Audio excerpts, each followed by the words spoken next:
புளியங்குடி மண்ணில் கற்குவேல் ஐயனார் கோவிலின் திருத்தலத்தில் தாயாய் அருள் புரியும் தெய்வம் பரமராக்கு அம்மன். அவள் அந்த ஆலயத்தின் முதன்மை தாய். அங்கு உறையும் எல்லா தெய்வங்களுக்கும் புளியங்குடி மக்களுக்கும் உயிராய் நிற்கிறாள். மாசி மாதம் சிவராத்திரி இரவு வந்ததும் அம்மனின் சக்தி ஊரெங்கும் பரவுகிறது. நையாண்டி மேளம் உருமி ஒலிக்க அம்மன் கண்களில் கருணை ஒளி மின்னுகிறது. சுடலை மாடன், கருப்பசாமி, முனியப்பர் அம்மனின் அழைப்பை உணர்ந்து அவளுடன் ஒன்று சேர்கிறார்கள். பரமராக்கு அம்மன் தலைமையில் அந்த மூவர் காவல் தெய்வங்களுடன் தீய சக்திகளை அழிக்க வேட்டைக்கு புறப்படுகிறாள்.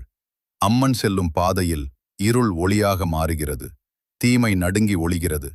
வேட்டை முடிந்து தீய சக்திகள் அழிக்கப்பட்டபின் புளியங்குடி மீண்டும் அமைதியில் மூழ்குகிறது.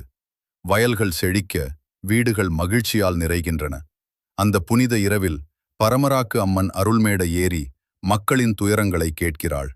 குழந்தை இல்லாமல் அழுத தாய்களுக்கு குழந்தை வரம் அளிக்கிறாள். திருமணம் தடைப்பட்டவர்களுக்கு திருமண வரம் தருகிறாள்.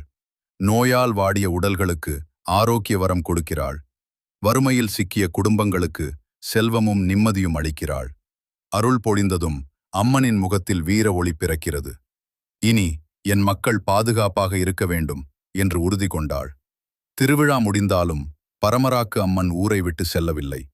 ஒரு தாயாய், ஒரு வீர தெய்வமாய், புளியங்குடியின் காவலாக அவள் என்றும் நிலைத்திருக்கிறாள்.